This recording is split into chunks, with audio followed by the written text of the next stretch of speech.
Αγαπητέ κύριε Χαραλαμπάκη, εκλεκτέ προσκεκλημένοι μας, αγαπητέ κύριε Αναγιωτέ, αντιπρίτανη του Τεχνολογικού Πανεπιστημίου Κύπρου, αγαπητή πρόεδρος της Γλωσσικής Εταιρείας Κύπρου, Αντρίνα Καριολέμου, αγαπητοί συνάδελφοι, φοιτητές και φίλοι, καλησπέρα σας.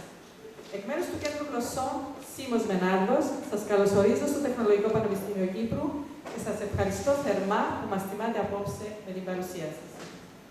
Δεν είναι τυχαία που έχουμε θελήσει ως Κέντρο Γλωσσών Σίμος Μενάρδος, όπως είναι η ονομασία μας, να παρουσιάσουμε σε συνεργασία με τη Γλωσσολογική Εταιρεία Κύπρου και στη Λεμεσό το χρηστικό λεξιολογικό της Ακαδημίας Αθηνών, που ετοιμάστηκε με την επιστημονική επιμέλεια του εκλεκτού καθηγητή του Εθνικού και Καποδιστριακού Πανεπιστημίου Αθηνών, Χριστόφορου Χαραλαμπάκη.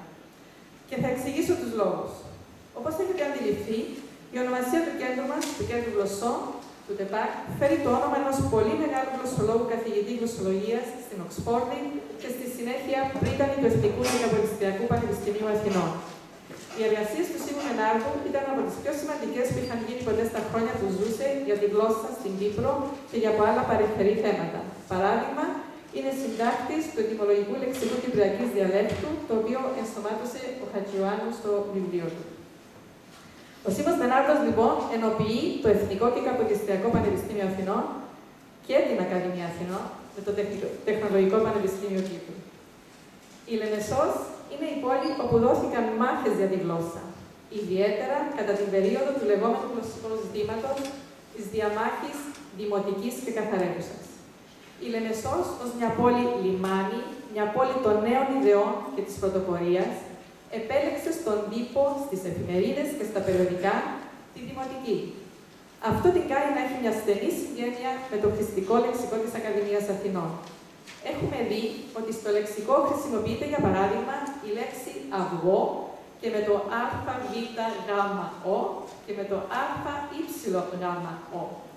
Εδώ στη Λεμεσό, κύριε Χαραλαμπάκη, το πρωτοποριακό περιοδικό του 1924 λεγόταν Αυγή, με γραφή αβγγ. Γιατί ακριβώς οι πρωτοπόροι εκείνοι άνθρωποι του πολιτισμού και της γλώσσας και των γραμμάτων είχαν δει ότι υπάρχει η γλώσσα η καθημερινή, η γλώσσα του προφορικού λόγου. Οι εφημερίδες έδωσαν μάχες για τη δημοτική και οι μαλλιαροί της Κύπρου ουσιαστικά βρισκόντουσαν όλοι συγκεντρωμένοι στη Λεμεσό του δημοτικισμού, στη Λεμεσό των νέων ιδεών. Επίσης, εδώ στη Λεμεσό γράφτηκε ακόμα ένα σημαντικό λεξικό, το οποίο βραβεύτηκε μάλιστα από την Ακαδημία Αθηνών. Το λεξικό του Γιάννη Ερωτόκριτου, ενός δασκάλου από το χωριό Πισούρη της Λεμεσού. Σημαντικές είναι επίσης και οι εργασίες του Ξενοφόντα Φαρμακίδη, που συνέταξε για τα λεξικά και τις εργασίες γύρω από τη γλώσσα. Πιστοί στην παράδοση της πόλης αυτής και στους προτεργάτες στον χώρο της γλώσσας, στο Κέντρο Γλωσσών Σίμος Μενάρδος προωθούμε την εκμάθηση όχι μόνο της ελληνικής ως μητρικής και δεύτερης γλώσσας και της αγγλικής ως δεύτερης γλώσσας, αλλά και την εκμάθηση δύο ή περισσότερων γλωσσών, γαλλικά, γερμανικά, ισπανικά, ιταλικά και ρωσικά. Γιατί, όπως είπε χθες ο καθηγητής Χαραλαμπάκης στην παρουσίαση του χρηστικού λεξικού στη Λευκοσία, είναι απαραίτητο σήμερα να γνωρίζει κανείς γλώσσες πέραν της ελληνικής και της αγγλικής για καλύτερη επικοινωνία. Ο κ. Χαραλαμπάκης αναφέρθηκε επίσης στη χρησιμότητα των νέων τεχνολογιών κατά τη διαδικασία της συλλογής στοιχείων της χρήσης της γλώσσας, που είχε ως αποτέλεσμα το χρηστικό λεξικό. Στο Κέντρο Γλωσσών Σίμος Μενάρδος χρησιμοποιούνται οι νέες τεχνολογίες ως αναπόσπαστο μέρος της εκμάθησης της γλώσσας, αλλά και της γλωσσικής επικοινωνίας. Και οι γλώσσες που διδάσκουμε είναι οι γλώσσες του σήμερα, όπως χρησιμοποιούνται στις χώρες που μιλούνται. Γι' αυτό θεωρούμε ότι ένα λεξικό, όπως το χρηστικό λεξικό της ελληνικής, που θα παρουσιάσει ο καθηγητής Χαραλαμπάκης σε λίγο, είναι ένα χρησιμότατο εργαλείο σε αυτή τη διαδικασία. Χαιρόμαστε λοιπόν που τον έχουμε απόψε μαζί μας και τον ευχαριστούμε θερμότατα που μας έκανε την τιμή να δεχτεί την πρόσκλησή μας. Στη συνέχεια, θα ήθελα να καλέσω στο βήμα τον αντιπρίτανη του Πανεπιστημίου μας, Ανδρέα Αναγιωτό, να σας καλωσορίσει με ένα δικό του χαιρετισμό.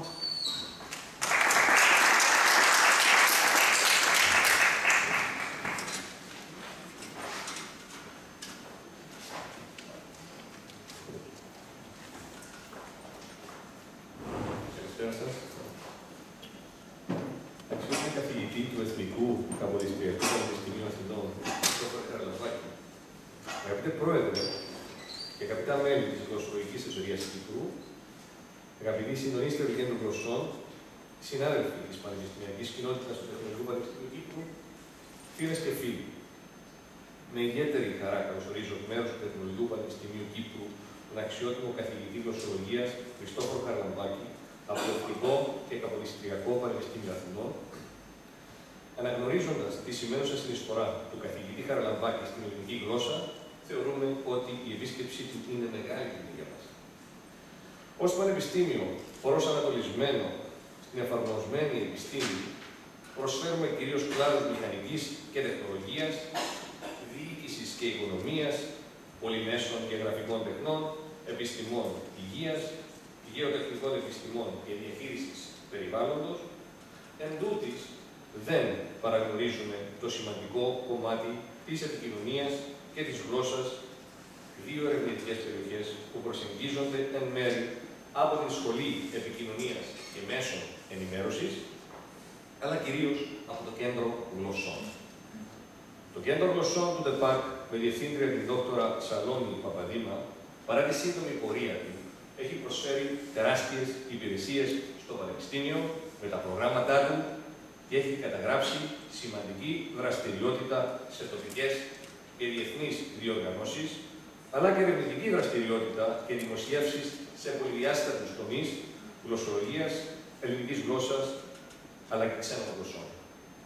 Σημερινή εκδήλωση, με αφορμή την Παγκόσμια Μέρα Μητρικής Γλώσσας, στόχο έχει να παρουσιάσει το νέο χρηστικό λεξικό της νεοελληνικής γλώσσας.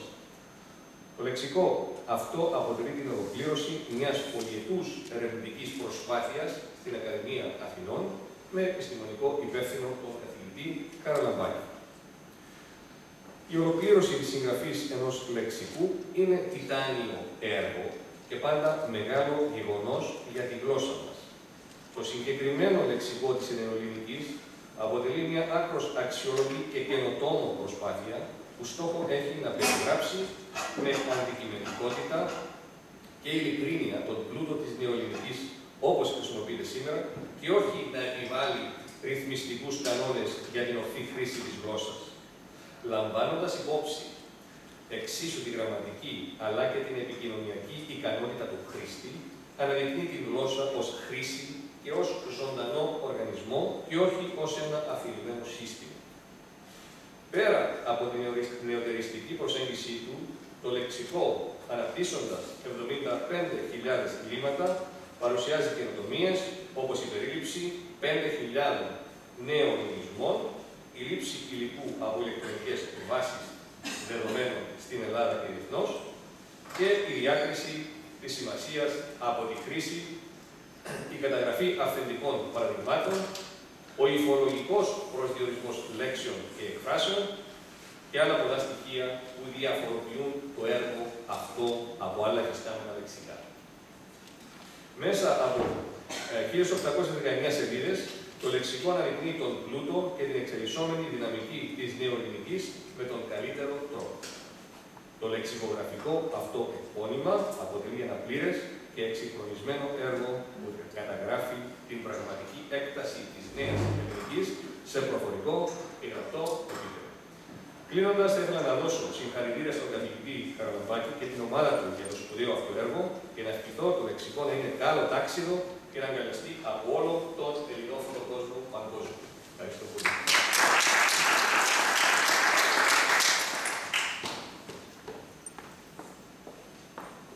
Η Γλωσσολογική Εταιρεία Κύπρου ιδρύθηκε το 2002 με στόχο τη δημιουργία ενός βήματος όπου ερευνητές, γλωσσολόγοι θα μπορούν να συναντιόνται, να ανταλλάσσουν ιδέες, να ενημερώνονται και ταυτόχρονα να δημιουργούν ευκαιρίες για επαφή με το ευρύ κοινό. Εδώ και 15 σχεδόν χρόνια προωθεί τη γλωσσολογία στην Κύπρο σε όλα τα επίπεδα.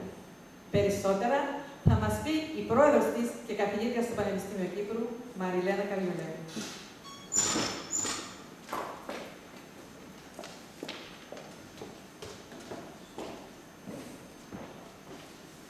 Καλησπέρα και από μένα. Είναι με χαρά που σας καλωσορίζω στην απόψινή εκδήλωση. Είναι διπλή η χαρά μου. Καταρχάς, γιατί η εκδήλωση αυτή είναι το αποτέλεσμα μιας συνεργασίας που από καιρό μελετούσαμε με Σαλόμη Παπαδήμα και που ελπίζω ότι θα είναι η αρχή μιας σειράς από κοινές εκδηλώσεις. Και επειδή έχουμε τη χαρά, την τιμή να έχουμε απόψε μαζί μας τον καθηγητή Χριστόφορο Χαραλαμπάκη από το Εθνικό και Καποδιστριακό Πανεπιστήμιο Αθηνών, τον οποίο βλέπω πολύ σεμνά να σκύβει το κεφάλι, γιατί δεν του αρέσουν τα πολλά λόγια. Σας ευχαριστούμε που είστε μαζί μας απόψε, που δεχτήκατε την πρόσκλησή μας να έρθετε και να παρουσιάσετε αυτό που είναι, πιστεύω, για εσάς ένα έργο ζωής, για το οποίο δουλεύετε πολλά χρόνια, το χρηστικό λεξικό της Νεοελληνικής Ακαδημίας Αθηνών. Σας διαβεβαιώ, τον ακούσαμε χτες τον Χριστόφορο Χαραλαμπάκη, ότι θα σας πει πολλά και ενδιαφέροντα πράγματα και για το λεξικό και για την ελληνική γλώσσα, αλλά με την γλαφυρότητα και την παραστατικότητα που τον διακρίνει, θα σας διασκεδάσει κιόλας με τις εμπειρίες του από το λεξικό και όχι μόνο. Θα μου επιτρέψετε πριν παραχωρήσω το βήμα, να υπενθυμίσω κάτι που και ο Αντιπρίτανης Ανδρέας Αναγιώτης είπε μόλις προηγουμένως, ότι δηλαδή η εκδήλωση αυτή διοργανώνεται με αφορμή την Παγκόσμια ημέρα μητρικής γλώσσας, που γιορτάζεται κάθε χρόνο στις 21 Φεβρουαρίου. Πρόκειται για μια μέρα που καθιερώθηκε από την UNESCO για να μας υπενθυμίσει όλους εκείνους τους αγώνες που έχουν γίνει και τα άτομα εκείνα που πολλές φορές έχουν πληρώσει με τη ζωή τους την επιθυμία τους να προστατεύσουν και να διεκδικήσουν το αναφέρετο δικαίωμά τους, να μιλάνε τη γλώσσα τους, να μορφώνονται στη γλώσσα τους, να μεταδίδουν τη γλώσσα τους στα παιδιά τους, οποιαδήποτε και αν είναι αυτή η γλώσσα, οσοδήποτε μικρή και μεγάλη. Η φετινή θεματική που έχουν επιλέξει και γύρω από την οποία οργανώνονται οι εορτασμοί για φέτος, υπογραμμίζει το ρόλο της μητρικής γλώσσας στην εκπαίδευση, στην διαδικασία ένταξης των ατόμων στο εκπαιδευτικό σύστημα, αλλά και στην κοινωνία της γνώσης και ευρύτερα στην κοινωνία. Και το γεγονός ότι αυτός ο οποίος σε πρωτοβάθμια τουλάχιστον επίπεδο έχει τη δυνατότητα να μορφωθεί στη μητρική του γλώσσα, μπορεί καλύτερα να προσφέρει και στην ατομική του ανάπτυξη, αλλά και στην ανάπτυξη των κοινωνιών, των τοπικών κοινωνιών από τις οποίες προέρχεται. Το σύνθημα λοιπόν για τη φετινή χρονιά είναι ότι η γλώσσα μετρά. Η γλώσσα μετρά για να μπορέσουν και ατομικά και συλλογικά τα άτομα να αναπτυχθούν. Σας ευχαριστώ πολύ.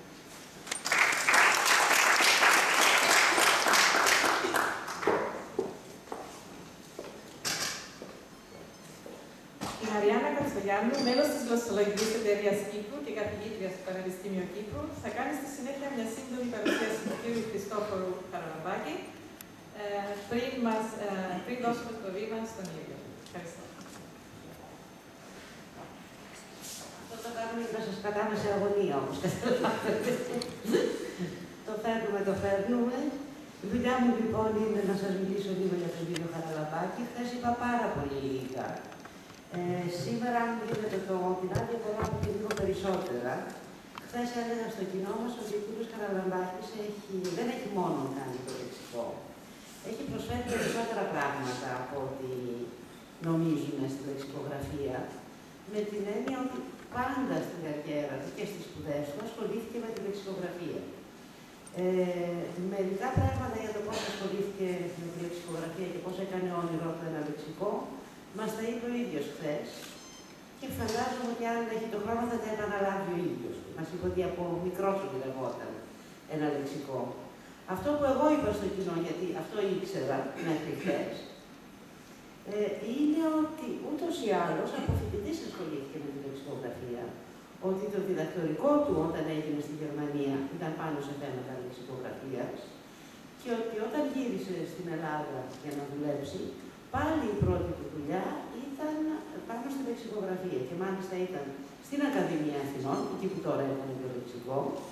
Τότε δούλεψε για ένα άλλο λεξικό της Ακαδημίας, αυτό το περίφημο ιστορικό λεξικό, που όλοι το περιμένουν να έχει ξεκινήσει από το 1908. Έτσι είναι τα ιστορικά λεξικά. Το 1908 βγήκε το βασιλικό τότε διάταγμα για να φτιαχτεί το ιστορικό λεξικό. Σε αυτό το λεξικό ο κ. Χαραλαμπάκης έδωσε 6 χρόνια από τη ζωή του. Έμαθε πράγματα, έμαθαν εκείνοι πράγματα, έγινε μια ανταλλαγή, αλλά στη συνέχεια τον κέρδισε το Πανεπιστήμιο. Και μάλιστα περισσότερα από ένα πανεπιστήμιο που έχει διδάξει. Αυτή τη στιγμή, όπως ξέρετε, είναι τακτικός καθηγητής στο Πανεπιστήμιο της Αθήνας, στο Καποδιστριακό Πανεπιστήμιο, αλλά ταυτόχρονα με αυτή τη δουλειά του κατόρθωσε να κερδίσει από την Ακαδημία την έγκριση για αυτό το λεξικό, κατόρθωσε να ξεκινήσει αυτό το πραγματικά τιτάνιο έργο. Η γνωριμία μας ήταν λίγο πιο παλιά από το λεξικό, αλλά όταν ξεκίνησε το λεξικό το συνεχίστηκε, γιατί μια και εγώ ασχολούμαι επίσης με λεξικογραφία, πάντα ήθελα να επισκεφτώ αυτό το κέντρο και από την πρώτη φορά και μετά που το επισκέφτηκα, ομολογώ ότι έγινα φάνος του κέντρου όπου γινόταν αυτή τη δουλειά, γιατί είδα και τους ανθρώπους και το έργο που έκαναν και τον τρόπο που δούλευαν και το πόσο φιλόξενοι ήταν σε κάποιον που ερχόταν από το εξωτερικό και απλώς ως συνάδελφος ενδιαφερόταν για αυτό που έκαναν. Τους επισκέφθηκα αρκετές φορές, τουλάχιστον 4-5 τα τελευταία χρόνια, που είναι πολλές για κάποιον που πηγαίνει στην Αθήνα μια-δυο φορές το χρόνο του πολύ. Ήταν σχεδόν κάθε φορά που πήγαινα στην Αθήνα, μέσα στο πρόγραμμά μου έβαζα έτσι και μια επίσκεψη στο λεξικό να τους δώσω κουράγιο, γιατί το είχαν ανάγκη, δούλευα πάρα πολύ σκληρά, και να χαρώ κι εγώ με την πρόοδό του. Τελικά κάποια στιγμή το λεξικό επιτέλους τελείωσε. Δεν θα σας διηγηθώ τις περιπέτειες που είχε ο κ. Χαραλαμπάκης και το πώς τα έβγαλε πέρα με το καθαρά εκδοτικό κομμάτι. Έτσι, εντελώς χαρακτηριστικά θα σας πω ότι χρειάστηκε πόσο 6 μήνες για να καταφέρει να παραγγείλει το χαρτί και για να το παραλάβει. Διότι στο μεταξύ με την κρίση στην Ελλάδα δημιουργήθηκαν πάρα πολλά προβλήματα. Και ξέρετε, όταν βγαίνει ένα λεξικό, υπάρχουν και πρακτικά θέματα τα οποία πρέπει κάποιος να αντιμετωπίσει. Σκεφτείτε, γι' αυτό άλλωστε τα περισσότερα λεξικά δεν είναι ιδιωτικά και βλέπετε να βγαίνουν από δημόσιους φορείς. Γιατί τα έξοδα και η διαδικασία για να είναι τόσο τεράστια, που ένας ιδιωτικός φορέας πολύ δύσκολο μπορεί να κάνει τόσο μεγάλη επένδυση, ξέροντας ότι ποτέ δεν θα υπάρξει απόσβεση. Στην πραγματικότητα, ένα λεξικό δεν μπορεί κανείς ποτέ να το αποσβέσει, γιατί είναι έργο εθνικό, όπως αυτό που θα δείτε σήμερα, το οποίο μένει για πολλές γενιές ανθρώπων και μας συναντεύει την ιστορία μιας γλώσσας. Αυτό το πράγμα προφανώς χρειάζεται όχι μόνο σκληρή δουλειά, αλλά και πάρα πολλές αντοχές για να το θέλει κανείς σε πέρας, να το εκδώσει και να το κυκλοφορήσει. Πιστέψτε με, κάτι ξέρω και εγώ, πολύ περισσότερα ξέρει ο κ. Χαραλαμπάκης, που θα μας μιλήσει γι' αυτό. Νομίζω να σας τον παρουσιάσουμε επιτέλους, να μην αγωνιάτε, να τον καλέσουμε στο βήμα να μας τα πει ο ίδιος. Ναι.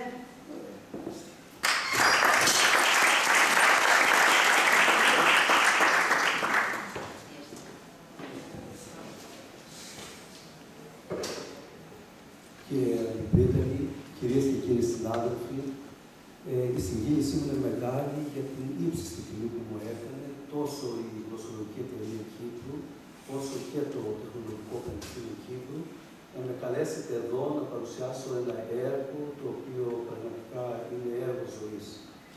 Η συγκίνησή μου είναι μεγάλη, κύριε Αντιπρίτανη, γιατί μας θυμάται την παρουσία σας και για τα μεστά περιεχομένη λόγια που είπατε.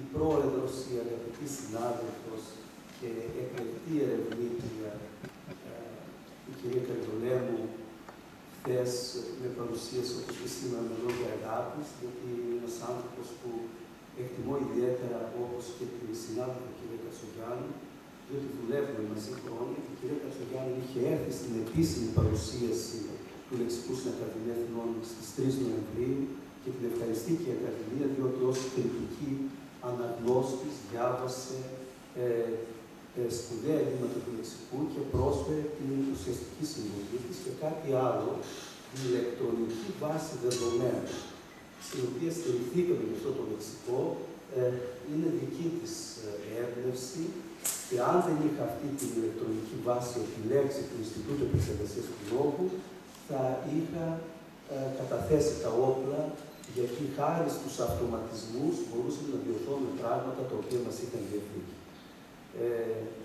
Η αγαπητή και εκλεκτή συνάδελφός μου, που πραγματικά εκτιμώ ιδιαίτερα το έργο της στην διδασκαλία των γλωσσών, η κυρία Σαλόμ Παπαδίνα Σοφοκλέου, έχει ανοίξει δρόμους και εδώ στο Πανεπιστήμιο. Χαίρομαι γιατί το Τεχνολογικό Πανεπιστήμιο Κύπρου περνάει με ποιότητας σε δύσκολους χώρους. Παρακολουθώ και εκτιμώ ιδιαίτερα το έργο που επιτελείται εδώ. Συγκινούμε γιατί βλέπω και φοιτήτριες μου και φοιτητές μου, καθώς έχω διδάξει εδώ ως επισκέπτης καθηγητής, το 1994 που διαμορφώσαμε και το πρόγραμμα διδασκαλίας της ελληνικής ως μητρικής γλώσσας στο Πανεπιστήμιο Κύπρου, στο Τμήμα Επιστημών της Αγωγής, και νιώθω ότι είμαι Κύπριος εξ επιλογής. Πραγματικά συγκινούμε όποτε βρίσκομαι εδώ, γιατί και το εκμυστρεύω αυτό έτσι με στενοχώρια, ότι νιώθω και ενοχές που εμείς οι Ελλαδίτες δημιουργήσαμε όλα αυτά τα προβλήματα που δεν ξέρουμε πότε και πώς θα λυθεί το κυπριακό ζήτημα. Δηλαδή, μας κουβαλάνε εμάς τους Ελλαδίτες αυτές οι ενοχές. Σας ευχαριστώ ακόμα μια φορά και πραγματικά η συγκίνησή μου είναι μεγάλη, γιατί βλέπω ένα εκλεκτό ακροατήριο. Δεν έχουμε πάρα πολύ χρόνο στη διάθεσή μας, αλλά θα κάνω το εξής. Θα μιλήσω εγώ περίπου 20 λεπτά και μετά ευχαρίστως θα δεχτούμε ερωτήσεις. Θα θέσω τέτοια θέματα, να κάνουμε και λίγη συζήτηση και γύρω στις 8, έτσι δεν είναι, κύριε Πρόεδρε, θα τελειώσουμε, γιατί αλλιώς είναι χαοτικό το υλικό. Το πρώτο πράγμα που ήθελα να πω είναι ότι ένα λεξικό δεν τελειώνει ποτέ. Είχα ανακοινώσει επίσημα ότι θα το παρουσιάσουμε το 2008 με πανηγυρικό τρόπο. Πήγε το 9, το 10, το 11, το 12 και φτάσαμε στο 14 και αν δεν με πίεζαν και από την Ακαδημία, ίσως να μην το δημοσίευα και ποτέ, γιατί όταν πρέπει να σε διακρίνει σοβαρότητα και υπευθυνότητα, διορθώνεις το ένα, αλλάζεις το άλλο και η ίδια η γλώσσα αλλάζει. Και κάποια στιγμή πρέπει να γράψω αυτές τις περιπέτειές μου, δηλαδή καινοτόμησα ως προς το εξής. Έβαλα τη μετωνυμική χρήση Σοφοκλέους και τελικά ως χρηματιστήριο αξιών Αθηνών. Τότε λέγανε στη Σοφοκλέους. Ανέβηκε η έπεση Σοφοκλέους στο χρηματιστήριο. Και λέω, το έβαλα λοιπόν στο λεξικό και πριν τυπωθεί μετακόμισε το χρηματιστήριο της Σοφοκλέους, πήγε στη Λεωφόρα Αθηνών, δεν έγινε. Το ίδιο και οι Ριγίλης, έφυγαν από εκεί τα γραφεία του κόμματος, τελικά από το λεξικό έβγαλα όλα τα κόμματα και όλους τους ποδοσφαιρικούς χαρακτηρισμούς του τύπου Βούλγαρος ή Γάβρος ή δεν ξέρω τι, με ένα αυτοματισμό και έτσι βρήκα την ησυχία μου. Αλλά θέλω να ευχαριστήσω και δημόσια τους συνεργάτες, διότι ένα λεξικό δεν γράφεται από ένα άνθρωπο. 45 άνθρωποι πέρασαν από τα ερευνητικά γραφεία της Ακαδημίας, 8 μόνο άντεξαν αυτή τη δοκιμασία, γιατί όταν δεν φταίγαν τα παιδιά, όταν έχεις ένα συσήφιο έργο και λες κάνω αυτό το πράγμα και μετά πέφτουν όλα σαν χελοστιβάδα και αρχίζει από την αρχή, δεν φταίνουν τα παιδιά, η φύση της γλώσσας είναι πολύπλοκη, τη χαρακτηρίζω σαν ένα απέραντο ωκεανό, πέστε ότι βρισκόμαστε στον Ατλαντικό ωκεανό, με όχι μια βαρκούλα, αλλά είμαστε σε ένα καλλιδόσοφο. Και με 20 μέτρα κύματα προσπαθείς να δαμάσεις τον ωκεανό. Ο ωκεανός είναι η γλώσσα, γαλαξίας που δεν μπορεί να φανταστεί κανείς το μεγαλείο και την ομορφιά του και κανείς μας δεν ξέρει τη γλώσσα. Δηλαδή, κάποτε έγινε ένα σεμινάριο για φιλολόγους και μπαίνοντας μέσα, άρχισα να λέω στους συναδέλφους από τα πρώτα καθίσματα, κύριε συνάδελφε ή κυρία συνάδελφε, μήπως ξέρετε τι είναι ο εγχητρισμός, τι είναι η ηγερία, τι είναι το φθινάφημα, τι είναι το ταλαγάνι, τι είναι το ποζιτρόνιο και έλεγα έτσι διάφορες λέξεις. Και πάγωσε το ακροατήριο, σου λέει τώρα τόσο αλαζόνες είναι οι γλωσσολόγοι και μας κομπλεξάρουν. Διέβλεψα δηλαδή μια δυσαρέσκεια στο ακροατήριο. Και όταν ανέβηκα στο βήμα, γιατί πριν ανέβω στο βήμα, τα περνούσα από μπροστά τους και του έλεγα, τους λέω, κυρίες και κύριοι συνάδελφοι, αν νιώθετε άσχημα που δεν ξέρετε αυτές τις λέξεις, κουβαλάτε μέσα σας τον παλιό τύπο δασκάλου που νιώθει ενοχές αν δεν ξέρει κάτι. Λοιπόν, πριν από μία ώρα σας εκμυστηρεύουν, δεν τις ήξερα ούτε εγώ αυτές τις λέξεις. Κάνουμε μέσα ένα αίσθημα ανακούφισης στο ακροατήριο, σου λέει καλά πάμε. Κανείς μας δεν ξέρει τη γλώσσα και δεν θα τη μάθουμε και ποτέ. Γι' αυτό χρειαζόμαστε όχι μόνο ένα λεξικό, 2 και 3, και μακάρι να γραφτούν, λέω εγώ τώρα, και άλλα λεξικά μετά από αυτό το λεξικό. Γιατί είναι χαοτική γλώσσα. Όμως παραδόξως, αυτό το λεξικό το υπονόμευσαν ορισμένοι πριν αρχίσει να γράφεται και είπαν ότι δεν χρειάζεται γιατί υπάρχουν λεξικά και την επομένη της επίσημης παρουσίας που ήταν η πανηγυρική εκδήλωση στην Ακαδημία Αθηνών, ένας δημοσιογράφος χωρίς τύψεις την επομένη μέρα, πότε πρόλαβε και διάβασε 1819 σελίδες, 375.000 λίμματα και έγραψε ένα άρθρο με τίτλο σχεδόν «Ένα άχρηστο λεξικό». Και ακολούθησαν και κάποιοι άλλοι που λένε ότι κινδυνεύει ο χαρακτήρας της γλώσσας, είναι απαράδεκτο που βάζει μέσα χυδαίες λέξεις. Και λέω εγώ, δεν υπάρχουν χυδαίες λέξεις. Το είπε ο Λορέντος Μαβίλης στη Βουλή των Ελλήνων το 2011. Δεν υπάρχουν χυδαίες λέξεις ή γλώσσες, αλλά χυδαίοι άνθρωποι. Τη χυδαιότητα τη δίνουμε εμείς τις λέξεις. Και μέσα σε αυτό το λεξικό δεν θα δείτε τη λέξη χυδαίο λεξιλόγιο. Εμείς το λέμε λέξεις, τις λέμε λέξεις ταμπού, δηλαδή λέξεις που σοκάρουν κοινωνικά και προειδοποιούμε για αυτές τις λέξεις. Αλλά κάνουμε μια προσεκτική επιλογή και δεν τις υπερτονίζουμε.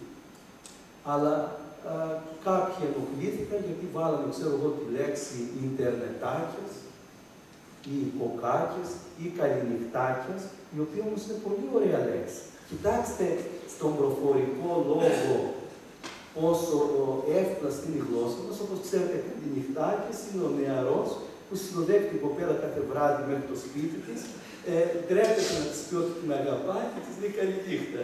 Και βλέπει. Λοιπόν, δεν είναι όμορφη λέξη. Ένας ακαδημαϊκός που είπε, γιατί βάλατε τη λέξη αγαπουλίνη, μορουλίνη, δεν υπάρχουν αυτές οι λέξεις. Ή ζουζούνι, ζουζουνάκι. Λοιπόν, ένας ακαδημαϊκός που αυτός που έκανε την παρατήρηση είναι 93 ετών, προφανώς αν ζει η γυναίκα του δεν θα της λέει αυτές τις τρυφερές εκφράσεις, που τις λένε όμως νεαρά παιδιά. Άρα λοιπόν η γλώσσα κινείται σε διάφορα επίπεδα, έχει χρηστικό αντίκρισμα και είναι ιδιοσυγκρασιακού χαρακτήρα.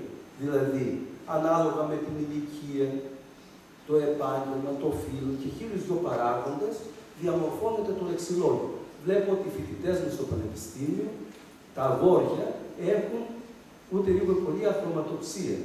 Δηλαδή τα χρώματα δεν τα ξέρουν, ίσως διότι δεν τους ενδιαφέρει. Δηλαδή όταν λέω σε φοιτητή, για περιέγραψέ μου τι είναι το εκρού ή το σωμόν ή ακόμα και το φούξε, δεν το ξέρουν. Και τα κορίτσια μετά, οι φοιτητρές γελούν.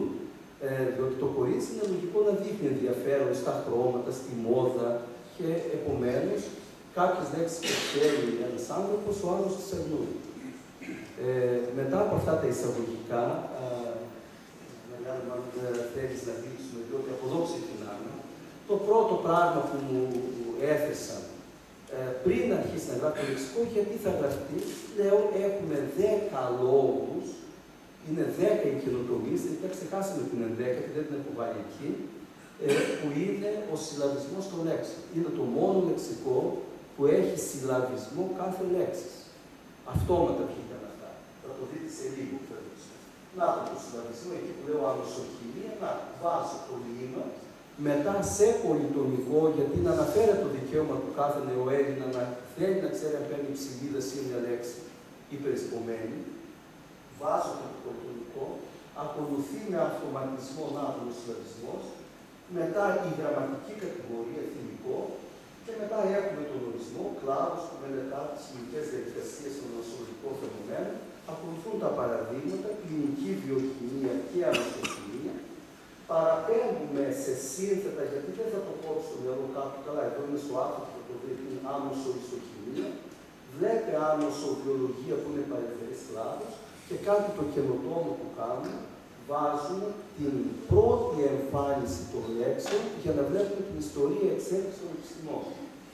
Το 1907 στα αγγλικά, μόλις το 1959 εμφανίζεται στη γαλλική γλώσσα. Σε λίγο θα αναφερθώ σε αυτό, παρακάτω. 5.000 είναι αυτοί οι νεολογισμοί. Και μάλιστα νεολογισμοί που δεν το σκέφτεται κανείς. Δηλαδή, όλοι ξέρουμε το αρνάκι λεμονάτο ή μοσχαράκι λεμονάτο. Η λέξη λεμονάτος δεν έχει κανένα λεξικό. Και δηλαδή, απλές καθημερινές λέξεις, το cheesecake που λέμε, δεν το έχει κανείς. Ή τις βάφλες. Από άποψη τυριών, φρούτων και διαφόρων άλλων αυτών, είμαστε πολύ πίσω. Έχω λοιπόν ένα κατάλογο εδώ νεολογισμών που φαίνεται η δύναμη της γλώσσας, όχι μόνο στα απλά καθημερινά πράγματα, αλλά και στην επιστήμη. Αυτό το λεξικό δείχνει από απλά ταπεινά πράγματα, έχουμε βάλει ας πούμε τη λέξη τυλιχτής. Ποιος είναι αυτός? Δεν το έχω εκεί πέρα. Γράφει η εφημερίδα. Ζητούνται τυλιχτές και ψίστες. Τυλιχτές γύρω, το σουβλάκι. Τυλίσει τα σουβλάκι. Τυλιχτής. Έχουμε βάλει το σκεπά. Ποιος είναι ο σκεπάς? Αυτός που φτιάχνει τις σκεπές του σπιτιού. Ή τα πιο απλά πράγματα. Λέει, η γιαγιά μου δεν μπορεί να περπατήσει και της πήραμε ένα πι. Έχουμε και το πι και το παρακάτω. Να το αυτό που είπαμε, το λεξικό αυτό αποενοχοποιεί τον χρήστη. Δηλαδή, στο σχολείο μας έμαθαν να λέμε ποιο είναι σωστό, αυτό ή εκείνο. Και όταν τους λέω και αυτό και εκείνο, με κοιτάζουν παράπονο. Το εκπαιδευτικό μας σύστημα μας συνήθισε σε μια μονομέρεια. Ότι ένα πράγμα είναι το σωστό. Και μπορούν να είναι παράλληλα και τα δυο σωστά. Εγώ τώρα αυτόματα όταν μιλώ θα σας πω ευχαριστώ όλους όσους ήρθετε στην απόψινή εκδήλωση. Και μου λέει κάποιος, είναι φρικτό λάθος, διότι το υποκείμενο μπαίνει μόνο σε ονομαστική. Και πρέπει να πω ευχαριστώ όλους όσοι ήρθετε απόψε. Γιατί όταν μιλάμε αυτόν και πιο πολύ λέμε ευχαριστώ όλους όσους? Ποιο είναι σωστό μου λένε? Και λέω εγώ και τα δυο. Διότι αυτό που θεωρείται λάθος, το ευχαριστώ όλους όσους, είναι έρξη του αναφορικού, το όλους παρασύρει το όσοι και το κάνει όσους, φαινόμενο το οποίο εμφανίζεται ήδη στα ομηρικά έθνη. Να λοιπόν ότι και τα δυο είναι σωστά, διαλέγεις και παίρνεις. Το ίδιο με το ορθοπαιδικό, η ελληνική ορθοπαιδική εταιρεία μας παρακάλεσε να το γράψουμε με ΑΙ, παλιότερα το γράφουμε με έψο, και τα δυο είναι σωστά. Εγώ έχω πει και εδώ στην Κύπρο σε συζητήσεις με εκπαιδευτικούς ότι, και με έχουν επικρίνει γι' αυτό, μια φορά μάλιστα με γιουχάρισαν κιόλας και με φυγάδισαν από ένα ξενοδοχείο από κάποια πόρτα.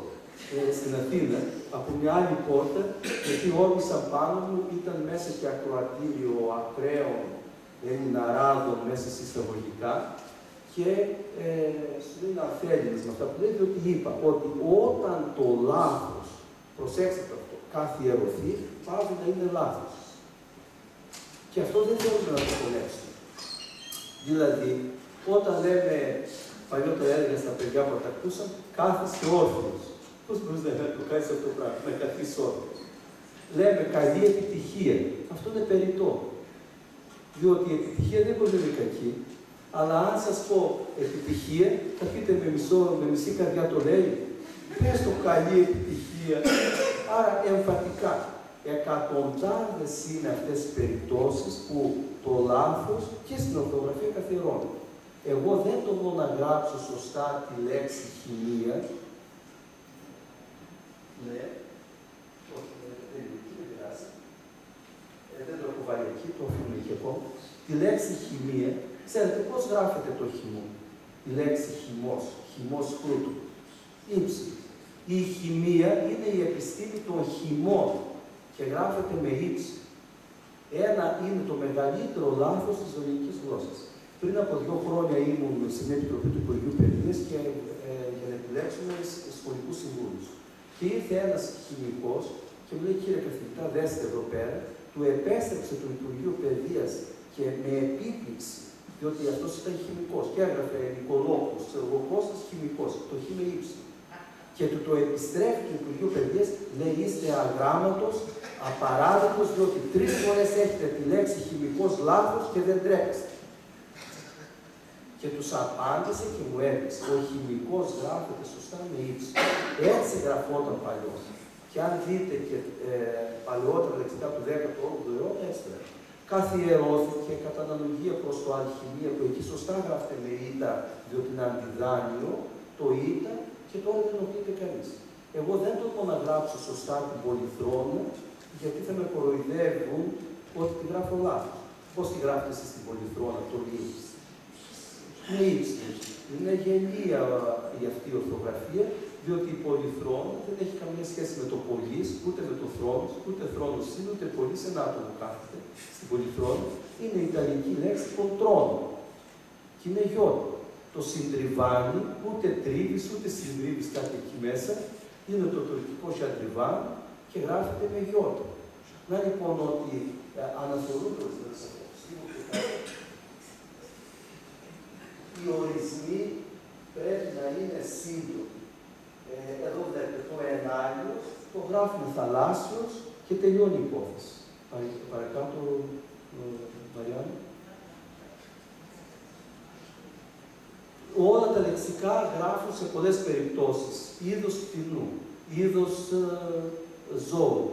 Και έτσι μπορείς να ταυτίσεις, ξέρω εγώ, τι να πω τώρα, το περιστέρι με το σπουργίτι. Το είδος κτηνού πρέπει να το περιγράψεις. Εμείς κάνουμε αυτό το πράγμα. Η αλεπού, σαρκοφάγο θηλαστικό, ποια είναι η επιστημονική ονομασία και να το περιγράφει. Κάποιος με επέκρινε ότι στη λέξη λαμπραντόρ περιγράφω το είδος σκυλιού. Και μου λέει: αρκεί να γράψετε είδος σκύλου. Μα εγώ έχω μέσα εκεί στο λεξικό 20 διαφορετικά ράτσες σκυλιών.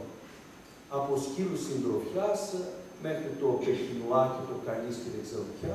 Οπότε θα ταυτίσεις. Πρέπει λοιπόν να τα περιγράφεις. Η αβοκέτα, και περνάει εδώ ένα μήνυμα, είναι ένα καταπληκτικό παρεδάτιο το οποίο είναι που εξαφάνισε. Στο δέλτα του Νείλου θα βλέξει ακόμα μερικά. Και εδώ, όπως και τον Καλαμοκανά και τον Αγιοπελεκάνο, τα έβαλα όχι με στατιστικά κριτήρια, αλλά για οικολογική ευαισθησία. Σπάνια είδη πτηνών, λουλουδιών, φυτών, τα οποία εξαφανίζονται, μπαίνουν στο λεξικό, διότι δεν πρέπει μόνο να κρίνεις με σφιχρά στατιστικά στοιχεία. Περνάμε και μια ευαισθησία κοινωνική. Ας πούμε, αν θα δείτε τι γράφω για την ανεργία, θα εκπλαγείτε. Ένα κατεβατό άρθρο, άρα λεξικά έχουν 2 γραμμές.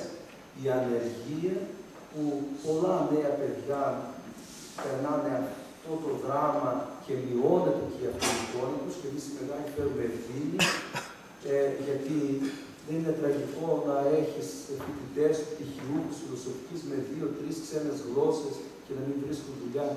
Την ανεργία την έχουμε αναπτύξει και 10 είδη ανεργίες. Από την ανεργία τριβής, ξέρω εγώ, μέχρι δεν ξέρω πια. Είναι άρθρο ολόκληρο. Έχουμε για πρώτη φορά το κοινωνικό παντοπολείο, το κοινωνικό φαρμακείο. Η λέξη κοινωνικός έχει πάρει άλλες διαστάσεις. Δηλαδή είμαστε μέσα στα προβλήματα της κοινωνίας. Δέστε τι γράφουμε για την οικολογία και πώς αναπτύσσει κανείς την οικολογική ευαισθησία. Μετά, ναι. Εδώ να πούμε για τη Λούβα έχασα μια μέρα, δεν ξέρω πώς τη λέτε, εμείς λέμε στην Κρήτη, έχουμε 10 νοσίες για τις λούβες, μέχρι και Σινιάδου, και λαψάνες, και λαψανή, δεν άκου, λαψάνη. Η λαψάνη είναι συνώνυμο της λούβας, αλλά υπάρχουν 3 είδη λούβας του τρόμου και τα περιγράφουν. Και βέβαια βάζω και τη φράση πάλι για λούβες, για πρόσωπο που έφυγε η πέθανε, ή το στέλνω για λούβες των αποστομών. Μετά, ενοποιούμε τις σημασίες, δηλαδή τα άλλα λεξικά γράφουν ποδόκερος, ένατος, τρίφο. Εμείς το γράφουμε συνεκδοχικά, εκεί που γράφουμε δύο, συνεκδοχικά του γενικού οφείλου. Και φροντίζουμε να μην θίγεται η γυναίκα, σας εκμυστρεύουμε ένα πράγμα. Τα περισσότερα νεοελληνικά λεξικά. Και απορώ πως δεν διαμαρτύρονται οι γυναίκες. Έχουν σεξιστικά παραδείγματα. Απαράδεκτο. Απαράδεκτο. Και έρχεται αυτό το λεξικό να αποκαταστήσει τα πράγματα. Το ιστορικό λεξικό, η πρώτη σημασία που έχει για τη γυναίκα είναι ελευθερίου λιθών, πόρου. Και μετά γράφει, ο αέρας και η γυναίκα δεν κλειδώνονται.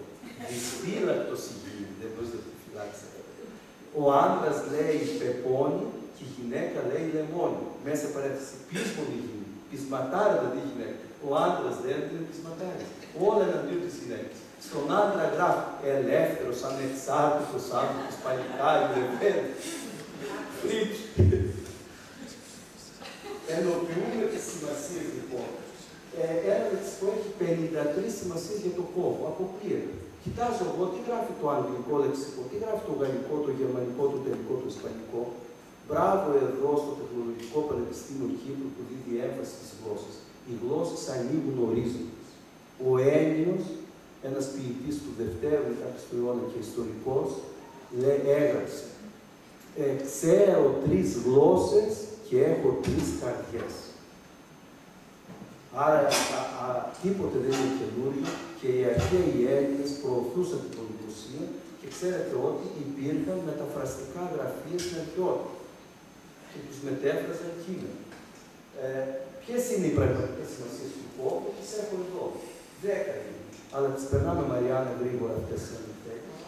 Ναι. Αποσκό, πάγο, έρχεται στο δάχτυλό του, κόβηκα στο ξύρισμα, διαδέρνει μέχρι τους ώμους, παρακάτω. 5, προφορικό, κόβει προφητητής, κόβω τιμολόγιο για το τιμόνι. Έκοψε όλο το τιμόνι δεξιά, και ούτω καθεξά, μέχρι το διαιρό και λοιπά. Ναι. Αυτό που θεωρώ πολύ σημαντικό είναι τα παραδείγματα, ό,τι υπάρχει μέσα στο λεξικό λέγεται πραγματικά. Γιατί πολλές φορές οι λεξικογράφοι, όχι οι επαγγελματίες λεξικογράφοι, επέγραφα, φιλόλογοι χωρίς εξειδικευμένες γνώσεις, έφτιαχναν γελία παραδείγματα. Έλεγα χθες ότι είδα σε ένα λεξικό και έγραφε «Οι κάλτσες της αδελφής της θείας μου είναι κίτρινες». Τι πιθανότητα έχει να το πεις αυτό το πράγμα. Και ποια είναι η αδελφή της θείας. Άλλα πάλι λεξικά ή γραμματικές περνούσαν ηθικολογικά παραδείγματα. Δηλαδή, ένας καθολικός ιερέας στη Σύρο το 1880 έγραψε μια μέθοδο διδασκαλίας για παιδιά του δημοτικού πώς θα μάθουν γαλλικά. Και τους έβαζε να μεταφράσουν. 10 χρονών παιδάκι. Ενθυμού, καθαρέωσα τότε, ενθυμού ότι ο τάφος σε αναμένει. Να πεις σε 10 χρονών παιδάκι αυτό το φρικτό πράγμα που μεταφράσει στα γαλλικά έλεγες. Εδώ ό,τι να, σωστό. Θέτω το θέμα σε σωστή βάση. Έκανε τη σωστή κίνηση. Ακολούθησε το σωστό δρόμο. Είναι σωστός οικογενειάρχης. Και αυτό είναι καινούριο. Σωστό και αυτό. Και αυτό σωστό. Είναι επιφυλακτική έκφραση της γνωσιωτικής συγκατάθεσης. Δηλαδή εντάξει, σωστά το λες και αυτά. Μετά, εγώ θεωρώ αρετή του λεξικού και καταβάλαμε μεγάλη προσπάθεια να δώσουμε αυτό που λέω στις συνδυαστικές δυνατότητες του λεξικού. Ας πούμε για την ομορφιά έχουμε 20 λέξεις, δεν τις έχω εκεί. Δηλαδή πώς θα πεις εκπληκτική ομορφιά, καταπληκτική, αυτό το λέει οποιοσδήποτε. Για σκεφτείτε πώς μπορούμε να πούμε εκθαμβωτική ομορφιά. Να μια ωραία έκφραση. Έχω λοιπόν 20 παραδείγματα. Οπότε όταν γράφει κάποιος, δεν έρχονται στο μυαλό του αμέσως, ανοίγει το λεξικό και επιλέγει το να κάνει. Θα πει η απάντηση 120 συνδυαστικές από ό,τι έχουμε, έβαλα 26 επίθετα μέχρι τη συμβιλική απάντηση, ενηγματική, πληρωμένη, ο τουρισμός, που αν είχαμε μυαλό οι Ελλαδίτες, αλλά και εδώ στην Κύπρο θα μπορούσαμε να ζούμε μόνο από τον τουρισμό, μας ευλόγησε ο Θεός, η φύση, ποιος μας έδωσε αυτά τα πανέμορφα μέρη που ζουν, Φεβρουάριος μήνας, έλαβε σήμερα ο ήλιος εδώ στην Λεμεσό, ομορφιά, φως, ήλιος. Λοιπόν, ο τουρισμός είναι 47 ειδών και τα άλλα λεξικά το περνάνε σε μια μισή γραμμή. Τρία πράγματα. Έχουμε από αναπαραγωγικό τουρισμό μέχρι θρησκευτικό και δεν ξέρω μετά. 30 είναι τα υφολογικά επίπεδα. Και εδώ το θεωρώ μεγάλη επιτυχία του λεξικού. Καθίσαμε με ένα σύστημα και προειδοποιούμε τον κόσμο να τα πει κάτι. Ένα λεξικό γράφει σογλάνι, παιδί, ένα άλλο παλιό λεξικό. Όχι αρκετά παλιό. Σογλάνι ίσον παιδί. Έλεος. Φανταστείτε μια κοπέλα να πάει στο σπίτι και να πει στους γονείς της, γνώρισε ένα καλό τσογλάνι και θέλω να το παντρευτώ. Αφού είναι το τσογλάνι το παιδί. Λοιπόν, δεν έχει αυτή τη σημασία. Λοιπόν, εδώ γράφουμε, αν είναι το απαιτητικό λεξιόλογο, δεν θα πει κάποιος βρύδι. Δεν θα πει κανείς εύκολα αμφιλίκη. Πόσοι ξέρουν την αμφιλίκη, είναι πανέμορφη ποιητική λέξη του απαιτητικού λεξιολογίου. Και όταν πει κάποιος αναφανδόν, λέει, είναι λέξη ότι απαρχαιωμένο, αργό, αρνητική στην υποδήλωση του, αρχαιοπρεπές, να το λέω εγώ, εκπάρτουν καλονής. Με ειρωνεύτηκαν ότι είχα βάλει μέσα τη λέξη τσαχπινογαργαλιάρα. Είναι λέξη αυτή. Προειδοποιώ όμως ότι είναι χαμηλού υφολογικού επίπεδου και στο ανώτερο είναι το εκπάγου καλονής. Αλλά ποιος λέει έκπαγος γυνή και ξέρετε λέξη. Ιωνικό, επίσημο, επιστημονικό και κάτω. Κοιτάξτε πώς. Εσφαλμένο, θετική συμποδήλωση, καταχρηστικό. Καταχρηστικό είναι το συμμετάσχοντας, το σωστό είναι συμμετασχόντας. Λαϊκό, λαϊκότερο και κάτω. Δεν πρόλαβα να πούμε τώρα. Λόγιο, λογιότερο, μειωτικό, νεανική αργό, πέσαρε μεγάλη, μπράβο μεγάλη, έγραψες. Αυτά προειδοποιούμε ότι είναι αργό. Έχουμε την νεανική αργό που μπορεί να είναι στρατιωτική, αθλητική, ποδοσφαιρική και φαίνεται ο πλούτος της γλώσσας. Και ήθελα να πω και κάτι άλλο. Η γλώσσα εκδικείται και εμείς παρακολουθούμε την εξέλιξή της.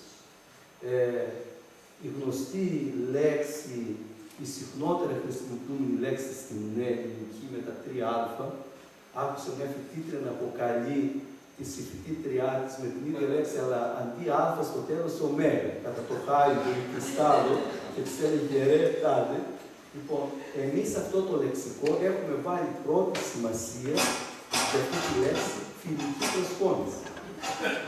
Διότι έτσι χρησιμοποιείται σήμερα, δηλαδή βλέπετε πηγαίνουν όλοι αυτοί, δηλαδή τι λες ρε, και αγκαλιάζονται και δεν είναι παλιά, το 1920, αν έλεγες κάποιο ωραίο, έπρεπε να το λεγόνα σε πτήξη. Διότι το ωραίο θα πει μωρέ, δηλαδή ηλίθιε βλάκα. Και σήμερα όταν λες καλά ρε, και τι έγινε ρε, δεν ενοχλείται κανείς, δηλαδή χάνει την αρχική σημασία η λέξη. Όπως κι άλλο, το μωρό, ας πούμε, δεν το σκέφτεται κανείς, ότι μωρό είναι το ηλίθιο, το ανόητο. Όταν λοιπόν οι τραγουδιστές λέγανε όλα τα μωρά στην πίστα, σηκώνουν και πάνε σαν να έχουν όλα τα ηλίθια πλάσματα και αυτά τρέχουν. Όλα τα ζει.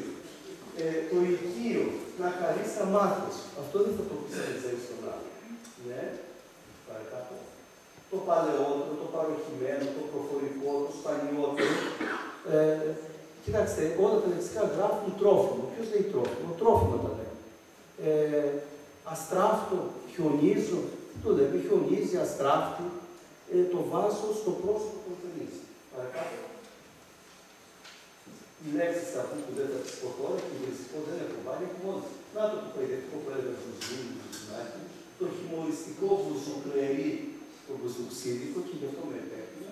Φανταστείτε ένα λεξικογράφο να επιλέγει τις λέξεις με δικά του κριτήρια. Ο εντομολόγος, που είναι επιστήμονας, θαυμάζει εξίσου την πεταλούδα και την κατσαρίδα. Δεν τη συχαίνεται. Την παίρνει στα χέρια του και λέει τι εκπληκτικό δημιούργημα της φύσης αυτό. Εμείς συχαινόμαστε την κατσαρίδα. Ο επιστήμονας και ο λεξικογράφος που βλέπει τις λέξεις, τις βλέπει με την ίδια αγάπη και τα μέσα. Παρακάτω. Τελειώνω. 10.000 είναι οι στερεότυπες ιδρυματικές εκφράσεις που βρίσκονται στο τέλος του λύματος, θα δείτε. Υπάρχουν ένα σωρό πράγματα, όπως λες, ας πούμε, ποιότητα ζωής, τράπεζα αίματος, παιδική χαρά. Αυτές είναι, τα λέω σύντομα, είναι σταθερές συνάψεις και η ερμηνεία τους είναι ανεξάρτητη από την ερμηνεία των επιμέρους λέξεων. Δηλαδή, όταν λες η παιδική χαρά ήταν ζωγραφημένη στο πρόσωπό της, δεν είναι φραστικό. Αλλά όταν πεις πήγα το παιδί μου στην παιδική χαρά, είναι φραστικό, διότι είναι σταθερή σύνδεση. Ακόμα και αν πάει εκεί το παιδάκι και σπάσει το κεφάλι του, τρέχουν αίμα του, πάει στο νοσοκομείο, δεν θα του πούν παιδική λύπη, παιδική χαρά του εξακολουθεί το λέμε. Δηλαδή δεν αλλάζουν τις εκφράσεις. Αυτό που κάνουμε στο τέλος το βλέπετε στη λέξη δάσος. Αυτά που βάζουμε στο τέλος. Τι θα πει άλλο δάσος, μεικτό δάσος, παρθένο δάσος, τροπικό δάσος, αισθητικό δάσος, δάσος βροχής. Αυτή η εικόνα εμφανίζεται πρώτη φορά σε λεξικό και δείχνει τη δημιουργική δύναμη της γλώσσας με την έννοια το φραστικό ονομάτι. Αυτά δεν τα έχει καμία γραμματική. Δηλαδή, όταν λες, για παράδειγμα, αλυσίδα καταστημάτων, δεν είναι ούτε αλυσίδα ούτε κατάστημα. Είναι μεταφραστικό δάνειο. Όταν λες κάτω από την ομπρέλα του Οργανισμού Ηνωμένων Εθνών, το κάτω από την ομπρέλα, το άδελφο ομπρέλα, είναι αγγλισμός και έχει άλλη σημασία. Άλλο κυριολεκτικά είναι όταν έλα κάτω από την ομπρέλα. Ναι. Να το εδώ, για το θέλω έχουμε 76 στερεότυπες. Μεγαλεία δεν ήθελες, λούστατο. Και δεν το ήθελες και λοιπά. Που είναι, αυτά είναι τα σύμβολα παρακάτω. Θες. Θες η δουλειά, θες τα παιδιά, δεν πήγαινε. Και το θες δεν θες. Τελειώνω με τις χρονολογίες πρώτης εμφάνισης αγγλικών και γαλλικών λέξεων, που είναι κάτι καινούριο, για να βλέπουμε την ιστορία των επιστημών. Το 2001 δημιουργήθηκαν λέξεις. Τα σωστά ονόματα εδώ στην περίπτωση. Το ασύμετρη απειλή, το iPhone, παρακάτω, το αμέσως επόμενο, η Wikipedia, η κινητή μάθηση, το iPhone. Μετά, υπολογιστή ταμπλέτα, έχω και ένα σωρό καφέδες. Όταν εμφανίστηκαν αφού οι φραπεζιέτες, το καπουτσίνο, το μοκατσίνο, το φραπουτσίνο, το φρεντοξίνο, είναι εμπορική ονομασία το 2001. Μετά, το Λιβερμόριο και το Φερόβιο, γιατί να τα ξέρουμε εμείς, δεν είμαστε υποχρεωμένοι, ανοίγεις το λεξικό και βλέπεις αυτά τα ραδιενεργά στοιχεία που είναι ανακάλυψη του δόλου.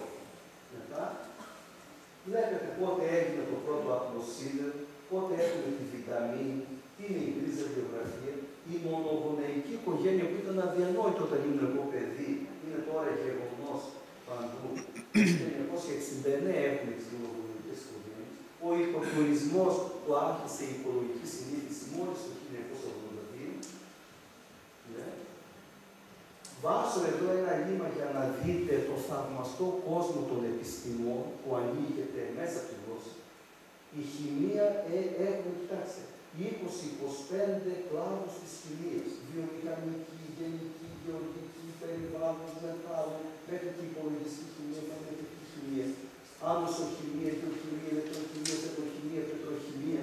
Και βέβαια δεν είναι με τις πέτρες, είδατε, πέτρα ελαιοχημεία, πετροδολάρια, πέτρα ελαιοδολάρια. Εξής, μετά, τελειώνουμε τώρα, λίγο πιο κάτω. Εντάξει, πάλι σύντομα έχουν πράσινη χημεία, σβαντική χημεία, ναι. Το επίτευγμα του λεξικού είναι ότι έχει 100.000 λύματα ηλεκτρονική βάση, τα 75 δώσαμε τώρα, και το λέω ότι σύντομα η Ακαδημία, το θέτω σε ένα χρόνο, θα το δώσει σε ηλεκτρονική μορφή. Εμείς δεν θέλουμε αυτό το λεξικό να μείνει στα σπιτάλια της Ακαδημίας, ούτε οικονομικά ωφέλη έχουμε, ούτε χρήματα πάνω να βγάλουμε. Το λεξικό αυτό στην Αθήνα, στο βιβλιοπωλείο της Ακαδημίας, διατίθεται μόλις 35 ευρώ Και όταν το παραγγείλει κανείς η ανώτερη τιμή του είναι 48, αλλά με 43 το βρίσκει κανείς και με 38 σε ορισμένα βιβλιοπωλεία. Δηλαδή, αν βάζαμε το πραγματικό του κόστος, έπρεπε να κοστίσει 350 ευρώ και το βάλουμε 35. Είναι χαρτί βίβλου πανάκριβο που δεν έχει τυπωθεί λεξικό σε χαρτί βίβλου των 60 γραμμαρίων, γι' αυτό ζυγίζει 3 κιλά και 650 γραμμάρια, ενώ θα ζυγίζει 7,5 κιλά. Παρακάτω. Να, έχουμε όλο το λεξικό με αυτοματισμούς, αποτελείται από 3 εκατομμύρια τρέχουσες λέξεις, στην ακρίβεια 2.980.000 πόσο, τρέχουσες λέξεις, αυτές είναι αυτό που λέμε running words, είναι πίσω από την άλλη, και μέσα σε αυτό το λεξικό υπάρχουν δεκάδες άλλων λεξικών, αλλά και το ίδιο το λεξικό αυτό είναι και άλλα γήματα. Δηλαδή, η λέξη νερό εμφανίζεται 852 φορές και βγαίνει ένα άλλο γήμα για το νερό εκτός από αυτό που έχω. Ας πούμε, δεν έχω βάλει στο νερό τη λέξη βασιλικό νερό. Στη λέξη βασιλικό είναι το βασιλικό νερό που είναι η χημική ουσία που υπάρχει στις μπαταρίες του αυτοκινήτου. Ναι. Και το συμπέρασμα, αυτό το λεξικό δεν θα έβγαινε αν δύο φωτεινά μυαλά δεν με καλούσε στην ακαδημία να μου το αναθέσουν. Ο ένας είναι ο Γρηγόριος Ταρκέας, ο γνωστός χειρουργός, ακαδημαϊκός, καθηγητής της ιατρικής, και ο άλλος ο Μακαρίτης Νικόλαος Ματσανιώτης, καθηγητής παιδιατρικής, δύο άνθρωποι των θετικών επιστήμων, δεν είναι φιλόλογοι ακαδημαϊκοί, δύο γιατροί, μου το ανέθεσαν το λεξικό και με απόφαση της Ολομέλειας, πραγματικά από σήμερα γνώμων, νιώθω ενοχές διότι πέθανε το 2010 ο πραγματικά σπουδαίος επιστήμονας Νικόλαος Ματσανιώτης και είχα σοκαριστεί γιατί ήξερα όσο μόνο το στενό του περιβάλλον και εγώ ξέραμε ότι πότε πεθαίνει και οι άνθρωποι τον έβλεπαν και λέγανε και το έκανα κομπλιμέντα ότι είστε κομψός, θα έχετε λεπτύνει και μου έλεγε κύριε Χαραλαμπάκη που να ξέρουν ότι σε λιγότερο από 6 μήνες θα έχω πεθάνει. Και μου έλεγε θέλω να δω το λεξικό, στον τάφο θα πω και θα το βγάλετε. Και έβγαλα βιαστικά ένα και λίγο πριν πεθάνει και λέω αυτό θα είναι το λεξικό και συγκινήθηκε αφάνταστα και μετά το σταμάτησε και δεν ήθελα να το βγάλω. Το 2010 αποφάσισα να μην το βγάλω γιατί είμαστε και άνθρωποι. Δεν μπορείς δηλαδή να δουλεύεις 6 μήνες να κάνει τίποτα. Να βλέπεις ένα τέτοιο φοβερό μυαλό σιγά σιγά να πεθαίνει ήταν σαν πατέρας. Και σοκαρίστηκα, δεν μπορούσα να δουλέψει. Ούτε να συντονίσω που έλεγε. Καμιά φορά ο κόσμος δεν ξέρει, ούτε δεν βγαίνει το λεξικό, δεν είμαστε και ζώα, αλλά νιώθω τύψεις που δεν μπόρεσε να το δει, ευτυχώς όμως το παρουσίασα λίγο πριν πεθάνει και έφυγε στις Ο νυν Γενικός Γραμματέας Ακαδημίας Αθηνών και ο Σλοβάκης μετέπειτα του λεξικού δηλώνει αυτό το εντυπωσιακό.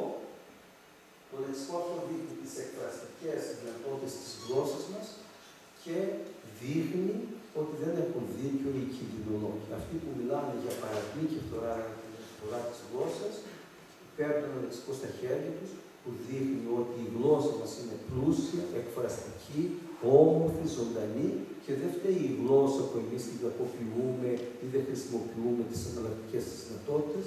Επομένως, πιστεύω ότι όλοι μας πρέπει να χρησιμοποιούμε λεξικά, να τα συμβουλευόμαστε και μόνο έτσι θα καταλάβουμε και ποιοι είμαστε, γιατί η γλώσσα είναι ταυτότητα, γλώσσα και ταυτότητα, γλώσσα και πολιτισμός και αλληλέγγυες έννοιες.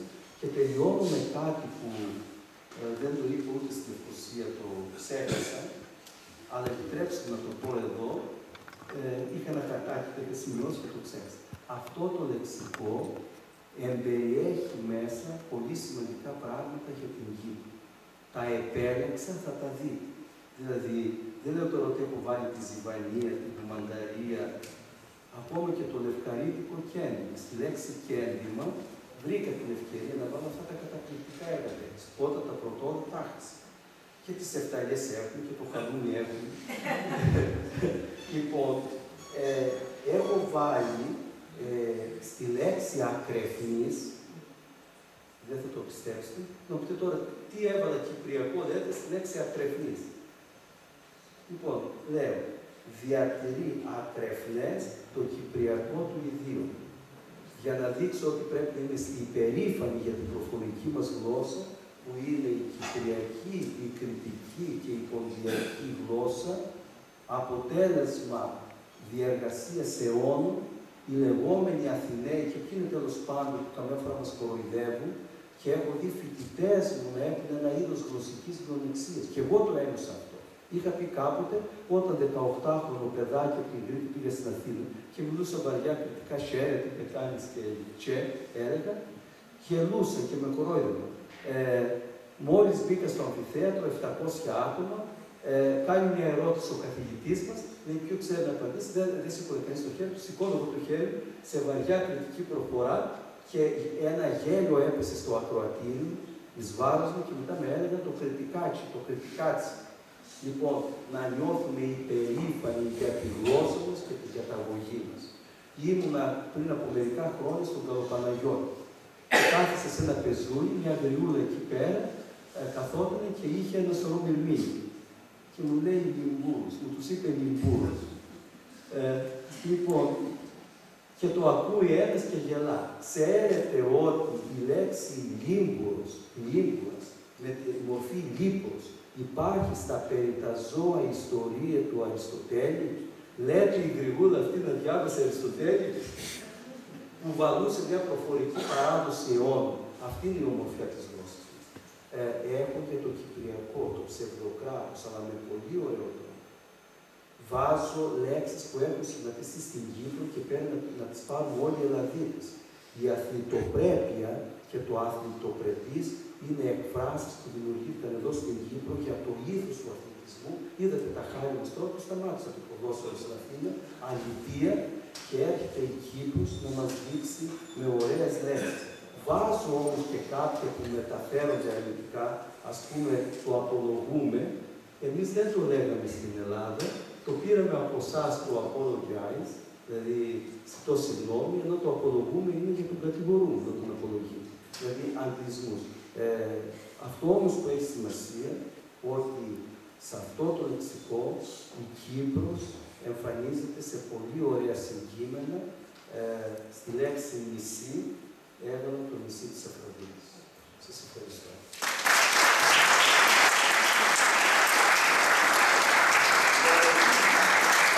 Έχω εδώ για τυχόν ερωτήσεις. Πόση ώρα έχουμε?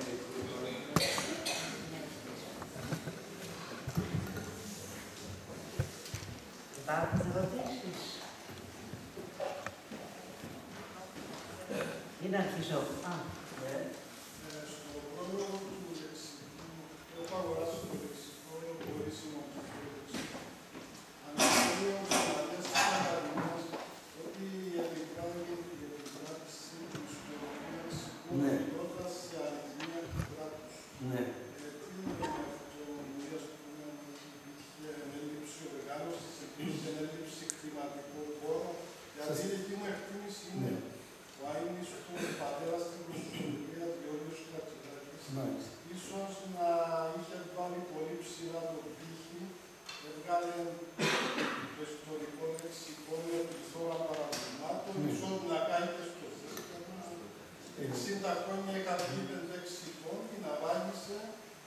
Τώρα αυτό το λεξικό βγαίνει και λίγο σαν εγκυκλοπαίδεια, έχει μέσα τη λέξη καποέλα, είναι βραζιλιάνικη πολεμική τέχνη, δηλαδή παίρνει λίγο και σαν εγκυκλοπαίδεια. Είναι ευχάριστο αυτό. Το βάζουμε γιατί υπάρχουν παιδιά που ασχολούνται με αυτό. Μια τελευταία πορεία. Βάζοντας αυτά τους γεωλογισμούς, ίσως να χάσεις την ετοιμολογική λεξολογία που έχει αυτό του Παπινού.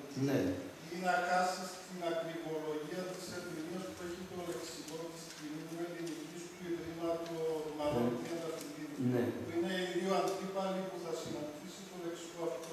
Σίγουρα είναι σημαντικό αυτό, αλλά πώς ξέφυγε, ας πούμε, από τη δομή του ιστορικού λεξικού και σε ένα νέο τύπου λεξικού. Να σας πω, ευχαριστώ πάρα πολύ. Είναι κέριο αυτό το ερώτημα.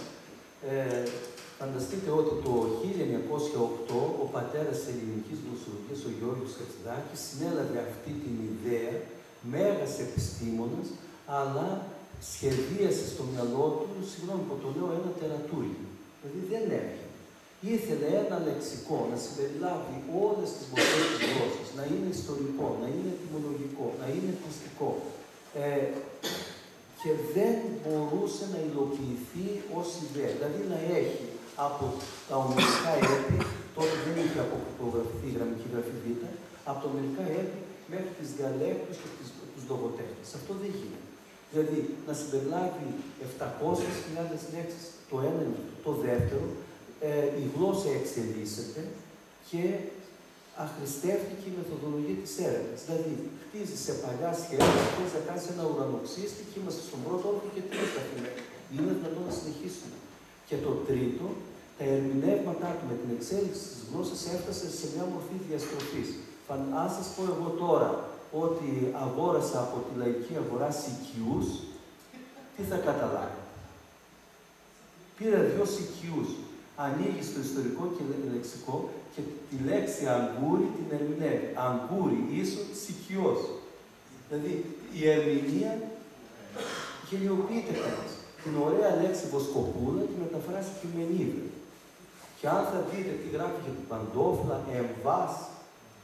Λοιπόν, αγόρασα εμβάδες. Και στο όλους τι είναι οι εμβάδες. Παντόφλες. Παντόφλα θα πει. Όμως, η Ακαδημία Εθνών πράγματι κουβαλά ένα λεκέ στην πλάτη της ότι ένα λεξικό δεν κατάφερε να το τελειώσει. Και γι' αυτό αποφάσισε να κάνει αυτό το λεξικό και να δείξει το ενδιαφέρον της για τη γλώσσα, διότι μέσα στις υποχρεώσεις του Ανώτατου Κοινωνικού Ιδρύματος της χώρας είναι και η άσκηση μιας μορφής γλωσσικής πολιτικής με την έννοια της χαλαρής νόρμας, όχι της ρύθμισης. Ευχαριστώ. Άλλη ερώτηση.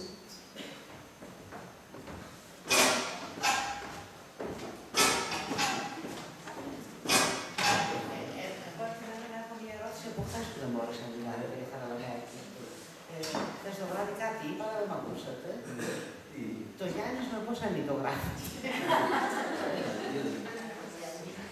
Εμείς παραμένουμε στην ιστορική ορθογραφία στις ελληνικές λέξεις. Μου είναι αδιανόητο να γράφεις το Γιάννης με ένα νι, δεν θα το προτείνουμε ποτέ, ή το άρρωστος με ένα ρο. Αλλά τι νόημα έχει να γράφεις το εσώρουχο με 2 ρο ή το ασπρόρουχο με 1, γιατί λέει το ένα είναι μακρό και το άλλο βραχή. Αυτά ίσχυαν στην αρχαιότητα. Επομένως, δεν μπορείς να εφαρμόσεις ένα κανόνα της αρχαίας ελληνικής για το μακρό και το βραχή.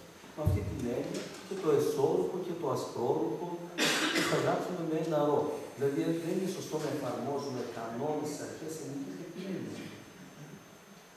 Έχει και η κυρία Καριολάνου. Ναι.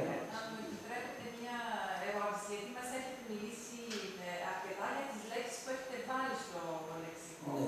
Μήπως θα μπορούσατε να μας πείτε και κάτι για τις λέξεις που έχετε αποκλείσει και με ποια κριτήρια τις έχετε αποκλείσει. Είναι ένα ωραίο ερώτημα, βασανιστικό για όλους μας, διότι και εγώ με τους συνεργάτες μου αγωνιζόμουν μέχρι την τελευταία στιγμή.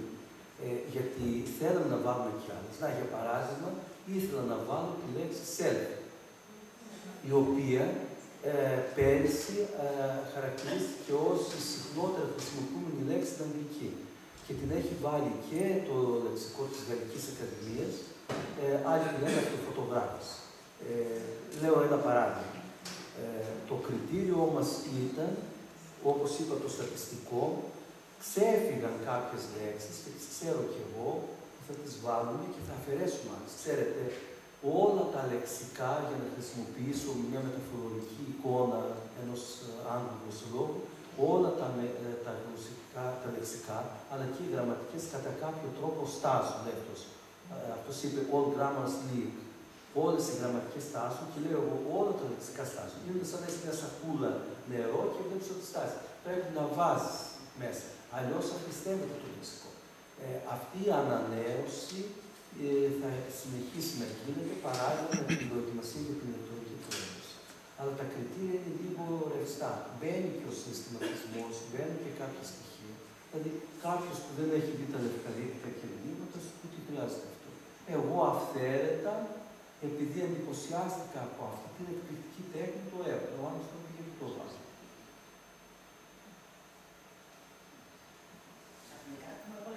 Ναι. ακούμε. Λοιπόν, καταρχάς να σας ευχαριστήσουμε για το εργαλείο που έχετε χαρίσει σε όλους εμάς, ειδικά εμάς τους εκπαιδευτικούς, είναι ένα πολύτιμο εργαλείο. Για την παρουσίαση του, η οποία ήταν εξαιρετική.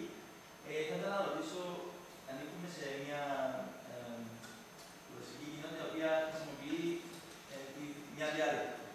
Πώς χειριστήκατε εσείς το θέμα των ελληνικών διαλέκτων ή ιδιωμάτων, και ειδικότερα σε θέματα λέξεων οι οποίες έχουν διαφορετική σημασία σε διαφορετικές. Ναι. Αυτό το θέμα, ειδικά για ένα λεξικό της Νέας Ελληνικής, δεν το αντιμετωπίσαμε, αλλά η καθηγήτρια, η κυρία Καρδιολέου και η κυρία Καρδιολέου έχουν γράψει εξειδικευμένες μελέτες και άλλοι συνάδελφοι εδώ έχουν μελετήσει το θέμα. Και επομένως, έχουμε και την κυρία Θεοδούλου εδώ που χειρίζεται τον ποιοτικό λόγο με πολύ ωραία. Ο καθηγητής ο κ. Σοφοκλέος που έχει δει πτυχές της γλώσσας και της λογοτεχνίας. Δεν είμαι ειδικός για αυτές τις περιοχές, διότι υπάρχουν εδώ μέσα άνθρωποι οι οποίοι έχουν ασχοληθεί με αυτά και επομένως δεν μπορώ να το απαντήσω. Ο ίδιος έχω μια άποψη, αλλά δεν έχω ασχοληθεί έτσι. Αυτό που θέλω να πω είναι ότι η γλωσσική πολιτική πρέπει να καθορίζεται με βάση την αποδοχή της ιδιαιτερότητας ατόμων του ομάδων. Δηλαδή, πιστεύω ακράδαντα ότι δεν πρέπει απλώς να δείχνουμε ανοχή, αλλά κατανόηση της διαφορετικότητας. Και οι Ελλαδίτες δεν καταλαβαίνουν τους Κυπρίους. Λυπάμαι που το λέω. Δηλαδή, αδέρφια είμαστε, αλλά δημιουργούνται πολλές φορές παρεξηγήσεις. Εγώ σας λέω το ότι δεν μας αναγνωρίζουν το δικαίωμα να κινούμαστε σε διάφορα γλωσσικά επίπεδα και χρονικά.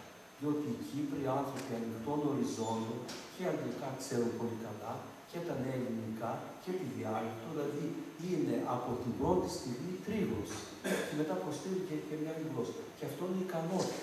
Δηλαδή, όσο εμπλουτίζεται το λεξιλόγιο και όσο εμπλουτίζονται οι γλώσσες που μαθαίνει κάποιος, είναι κέρδος.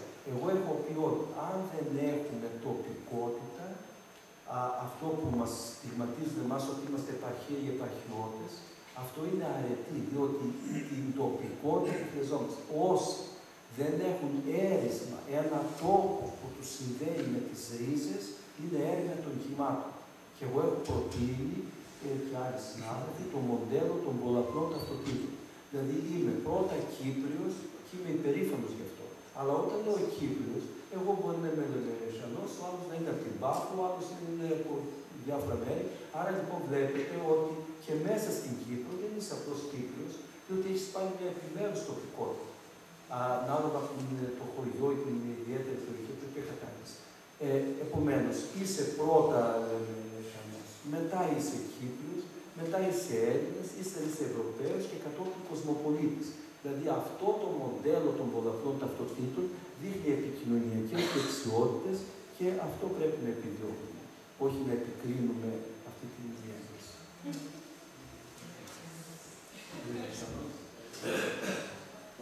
Έχουμε ακόμη μια ερώτηση. Ναι. Χαίρομαι πολύ που σας ξαναβλέπω. Είμαι μια από τις φοιτητές σας από την Αθήνα. Ναι. Πολλά χρόνια, δεν θα το πω όμως.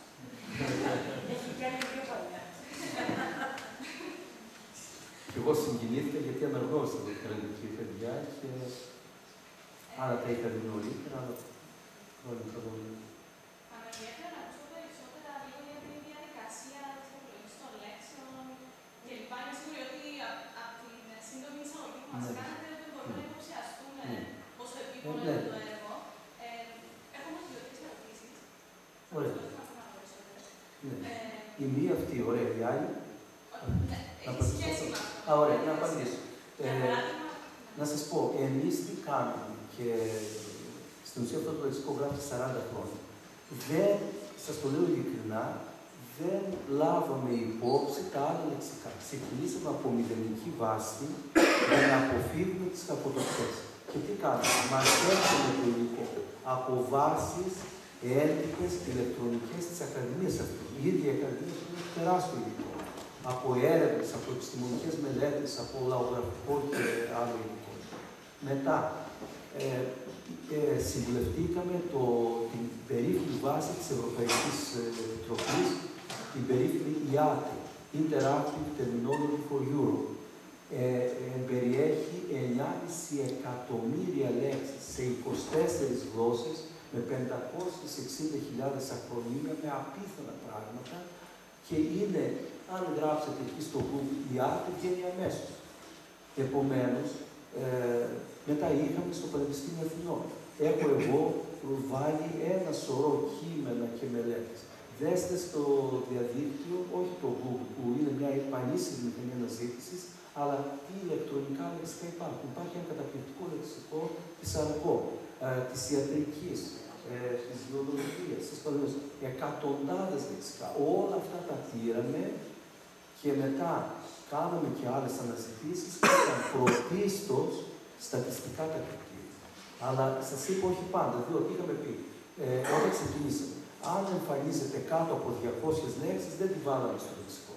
Αλλά μετά εμπλουτίστηκαν οι βάσεις μας και πήγαμε στις 500 λέξεις. Αλλά σας λέω, αν η λέξη κόκκινος εμφανιζόταν 480 φορές και δεν έπιανε το 500 και θα τη βγάζαμε απ' έξω, είχαμε και κλειστούς καταλόγους. Δηλαδή, φανταστείτε να λείπει η Δευτέρα.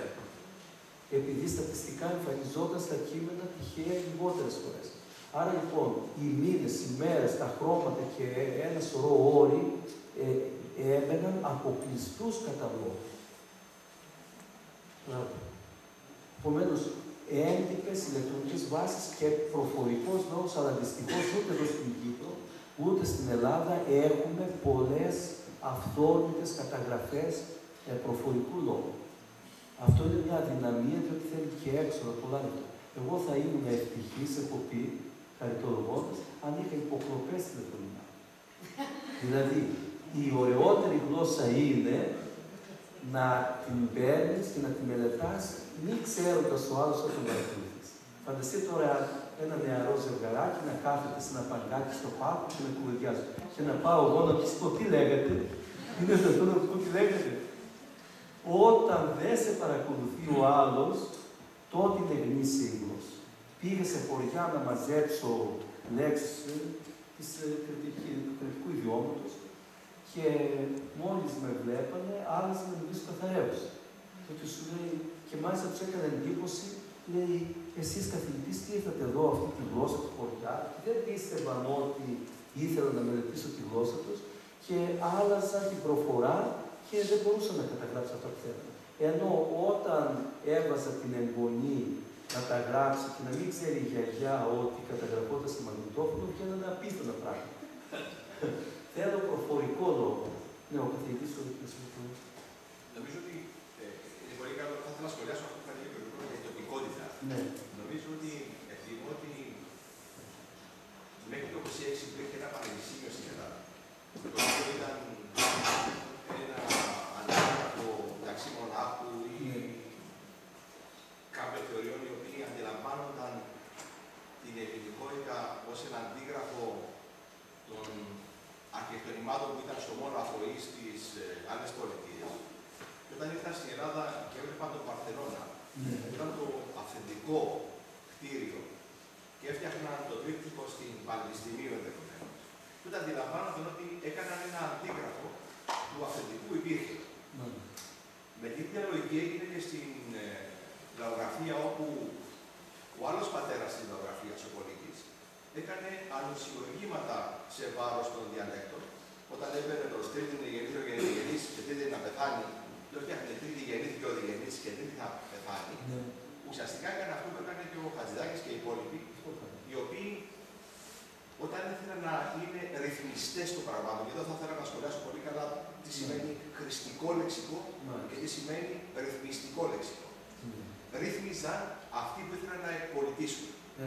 Εδώ μας έκαναν και ο Κύπριος, τους αγενείς που έκαναν aborigines, απόϊκο, απομακρυσμένοι από το Greenwich ή από το Big Ben. Και σε διάφορες περιοχές, τους Μαο, τους Κενιάτες κλπ. Υπήρξε παγκόσμια, για να ανοίξει το θέμα, στο θέμα ιδιαίτερα των λεξικών, ένας υπεριαλισμός απίστευτος.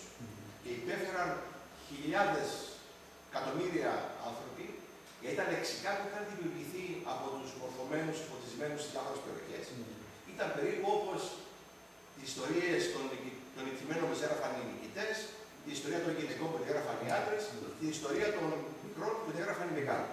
Το ίδιο συνέβη και με τα λεξικά, όπου έπρεπε να κόψεις τις γωνίες, να τα κάνεις όλα στρογγυλά και έγινε αυτό το πράγμα στα λεγόμενα ρυθμιστικά λεξικά. Τι σημαίνει ρυθμίζω?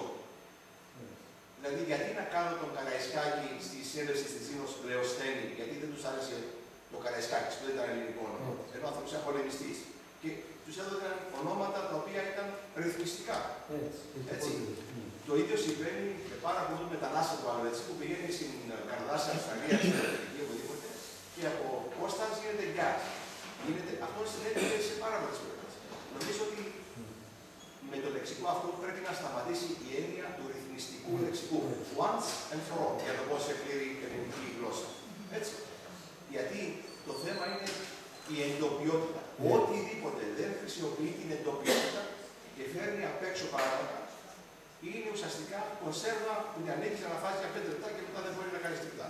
Νομίζω ότι έχετε φέρει με αυτό το λεξικό πολύ δυναμικά την έννοια της εντοπιότητας, όπως πολύ σωστά ο Καλομήρης, όταν έρχονταν η μουσική από το Μόναχο και από αλλού και ήθελαν να κάνουν έτσι, ή έρχονταν οι ζωγράφοι και ήθελαν να κάνουν στην Αθήνα σκοτεινά χρώματα, λες και ήταν στο Μόναχο ή ήταν, ξέρω εγώ, στη Βαβαρία.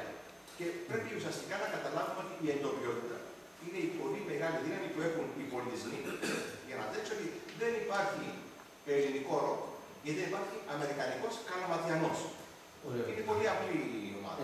Γι' αυτό πιστεύω έχετε φέρει με το χρηστικό λεξικό την αποδοχή ότι υπάρχει ένας εθνικός λαός που συμπεριφέρεται έτσι, μιλά έτσι, τρέφεται έτσι και αντιλαμβάνει τα πράγματα όπως είναι η καθημερινότητά του.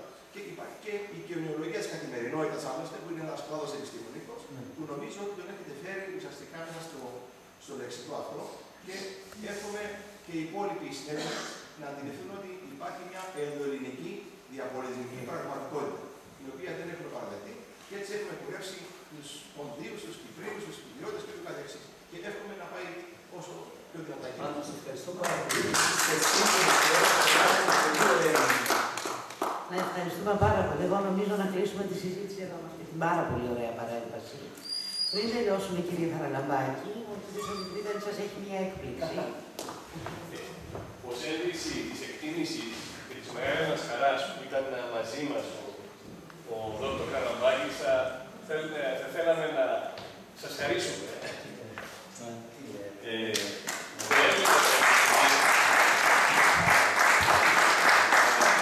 Η κοπέλα που εμφανίζεται εδώ, όπως βλέπετε,